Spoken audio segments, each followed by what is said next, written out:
Olha, sair das dívidas é um baita desafio. E se essa situação por aí, saiba que essa não é uma jornada solitária. A boa notícia é que existe sim um caminho claro para sair disso. O que a gente vai ver aqui hoje é praticamente um mapa, um passo a passo para reconquistar a tranquilidade financeira. Vamos lá?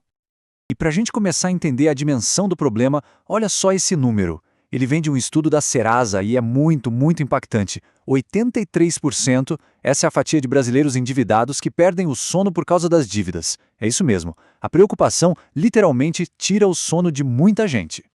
E é exatamente por isso que o primeiro passo é reconhecer que o peso de uma dívida vai muito além do dinheiro. Ele é emocional. E entender que essa luta é compartilhada por milhões de pessoas, sabe? Isso já ajuda a aliviar aquela sensação de que se está sozinho nessa. Essa carga emocional aparece de várias formas. Os dados da Serasa mostram isso claramente. A grande maioria das pessoas nessa situação tem pensamentos negativos, dificuldade de concentração e, para muitos, vem crises de ansiedade, tristeza e até vergonha. É fundamental entender que esses sentimentos são reais, válidos e, infelizmente, muito comuns. Ok, reconhecer o problema é o começo, mas esse é o verdadeiro ponto de virada. É aquele momento em que a preocupação, que era passiva, se transforma em ação. É a decisão de pegar as rédeas da situação e dizer: chega, agora eu vou resolver. Essa citação resume perfeitamente esse momento. Ela mostra que encarar os números de frente, por mais assustador que pareça, é um ato de poder. É o primeiro passo concreto para finalmente começar a traçar um plano de saída. Bom, com os números na mão, a gente sai um pouco da emoção e entra na estratégia. É aqui que um plano de batalha transforma um problema que parece um monstro gigante em passos pequenos, gerenciáveis. E o plano se resume basicamente a 3 passos iniciais. Primeiro, mapear absolutamente tudo. Para quem se deve, quais são os juros, sem deixar nada de fora. Segundo, criar um orçamento realista, para entender para onde o dinheiro está indo. E terceiro, com tudo isso na mão, escolher uma estratégia de ataque.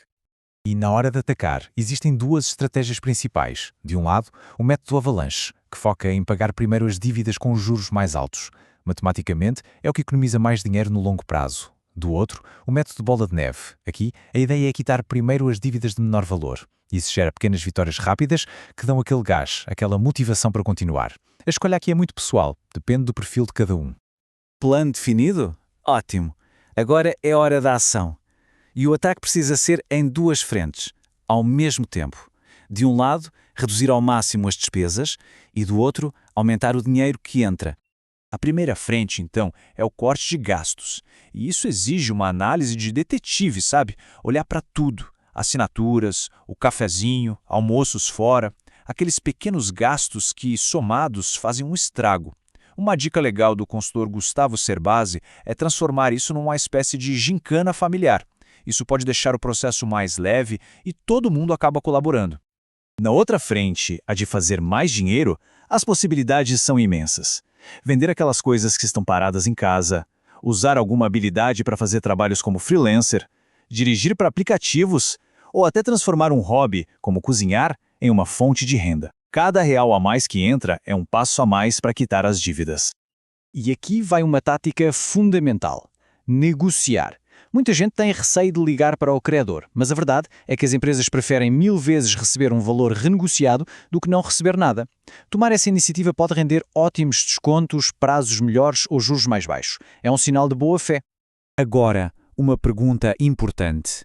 No meio desse esforço todo, existe uma armadilha, uma cilada muito comum em que muita gente cai. Qual será que é esse erro? E o erro é esse: trocar uma dívida por outra ainda mais cara. Usar o limite do cheque especial ou o rotativo do cartão de crédito para pagar uma conta, por exemplo, é um erro fatal. Os juros aí são absurdos e isso cria uma bola de neve, um ciclo vicioso de endividamento que só piora a situação. Depois de passar pela fase de ataque, chega o tão sonhado momento da vitória. E é crucial celebrar essa conquista. Mas, mais importante ainda, é construir as bases para um futuro financeiro sólido, para nunca mais voltar para essa situação. Essa analogia do Gustavo Cerbasi é simplesmente perfeita. Assim como um atleta precisa do troféu para se motivar, celebrar o fim das dívidas, seja com um jantar especial ou uma pequena viagem, marca o fim de um período de muito sacrifício e dá o combustível para as próximas conquistas financeiras. E para que essa vitória seja definitiva, alguns passos são essenciais. O principal deles é criar uma reserva de emergência. Ela funciona como um colchão, um escudo contra os imprevistos da vida.